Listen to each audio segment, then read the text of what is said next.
Well, it's easy to extrapolate what has happened in the past few years, but nobody 10 years ago has predicted where we are now.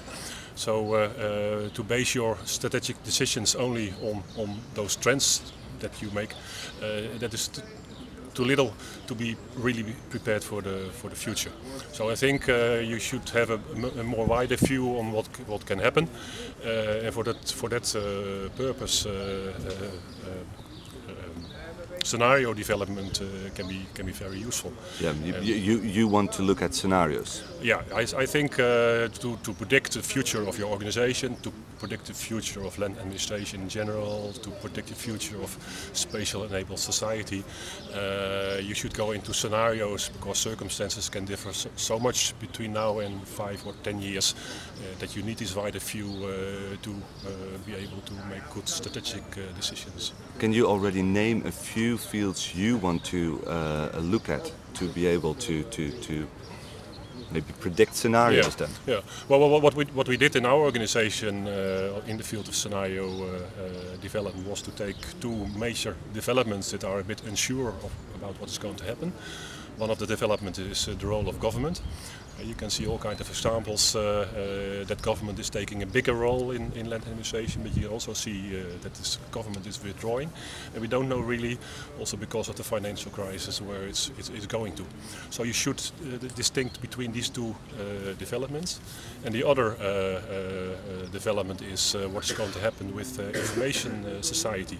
That can develop in a very open way, that everybody is uploading the information to the internet and nobody is really questioning the quality anymore. Or you can think that there will be more hierarchy in the information society, and that the certification of information will continue to play a very big role. And if you have these two developments, you have 4 scenarios, and that will give you really very different pictures for the development of your organization, for the development of land administration in general, for the development of the spatial enabled society. You are looking at scenarios. A lot of people are convinced of the future already. They know how the future will look like. Do you say that people should look more to scenarios and not be so convinced of the future? Yeah. Well, of course, a lot of people are working in the jobs, and they have to take day-to-day decisions, and they have to decide now, and that means that you have to take a certain future for granted. I'm talking about that more in the long run. Things might differ, and for that reason it is necessary to look at these major developments in society that can really go different ways.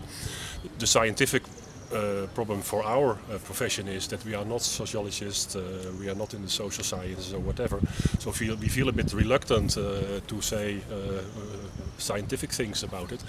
But in the operational field, yeah, you really have to, and I think you should also go for this more multidisciplinary approach to look at the environment of our organizations and communities.